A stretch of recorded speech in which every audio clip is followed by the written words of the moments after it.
નમસ્કાર, જોહાર, જય આદિવાસી.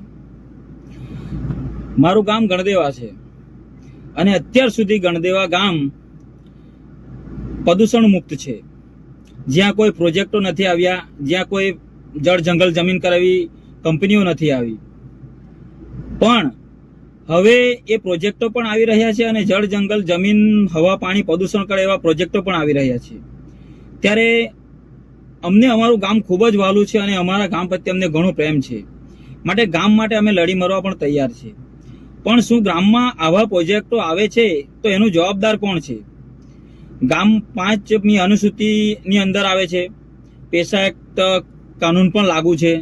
છતાં પણ જો આ પ્રોજેક્ટો પાસ થતા હોય, ગામ સભાની અંદર ઠરાવો હોવા છતાં કે ગામ સભાને જાણ કર્યા વગર કોઈ પણ પ્રોજેક્ટ ગામની અંદર આવશે નહીં, તો પછી આ અડધા ગામના પ્રોજેક્ટના કામો કેવી રીતે ચાલુ થઈ ગયા?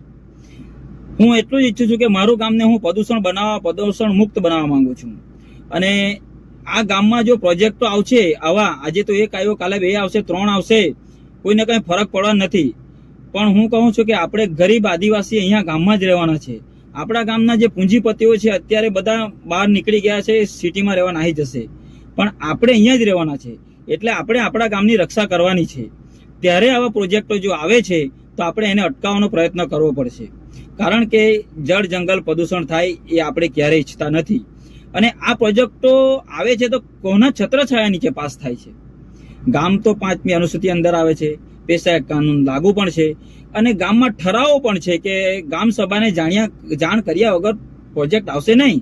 તો પછી આ પ્રોજેક્ટ કેવી રીતે આવ્યો? જે આજે ડોળિયા બાવી ફર્યા ત્યાં તમે સાહેબ જો તો એકદમ નેચરલિટી વાતાવરણ છે, એકદમ સુંદર વાતાવરણ છે. ત્યાં એક પ્રોજેક્ટ આવી ગયો છે. એ પ્રોજેક્ટ કોની છત્રછાયા અને કોણે એને પરમિશન આપી એ ખૂબ જોવાનું રહ્યું છે. કારણ કે ગામ સભાને જાણ કર્યા વગર આ પ્રોજેક્ટો જે આવે છે એ ગામડા માટે હાનિકારક છે. એટલે હું ઈચ્છું છું, અત્યાર સુધી મેં કંઈ કીધું નથી, પણ હું આ વિડીયો શેર કરું છું અને મને તમે કોમેન્ટમાં જરૂર જણાવજો કે આ કોની છત્રછાયા નીચે ગામ સભામાં ઠરાવ નથી કે કોઈ પણ પ્રદૂષણકારી ફેક્ટરી કે અન્ય કોઈ પણ પ્રોજેક્ટ આવે તો ગામને જણાવવાનું રહે છે. છતાં પણ આ પ્રોજેક્ટ પાસ થયો છે તો કોને છત્રછાયા નીચે અને કોણે આમાં મેળા પાણા થયા હશે, કોના થયા હશે એ મને કોમેન્ટમાં જરૂર જણાવજો. કારણ કે ખૂબ આપણે જાણવું જરૂરી છે. જોહાર, જય આદિવાસી. હવે ગામડા જ બચ્યા છે સાહેબ સારું જીવન, સ્વસ્થ જીવન જીવવા માટે.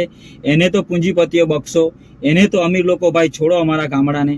સાલાઓ તમે અહીંયા આવીને કોરોનામાં મરવાના સમયે સાળા થઈને ગયા અમારા ગામડામાં, આજે અમારા ગામની પટ્ટા ઠોકવા બેઠા છો. એટલે પ્લીઝ આપણા ગામડાને સેફ રાખો અને એને બચાવવા માટે આગળ આવો યાર. તમારા બાળકો માટે કેવું ભવિષ્ય મૂકીને જવાના છો? જરાક તો શરમ કરો. એટલે પ્લીઝ મને કમેન્ટમાં જરૂર જણાવજો કે આ કોની છત્રછાયા નીચે અને કોને મહેરબાનીથી આ પ્રોજેક્ટો પાસ થયા છે, કયા ગામના એવા અગ્રણીઓ છે કે જેના લીધે પાસ થયા છે? જરૂર જણાવજો કોમેન્ટમાં. જોહાર, જય આદિવાસી.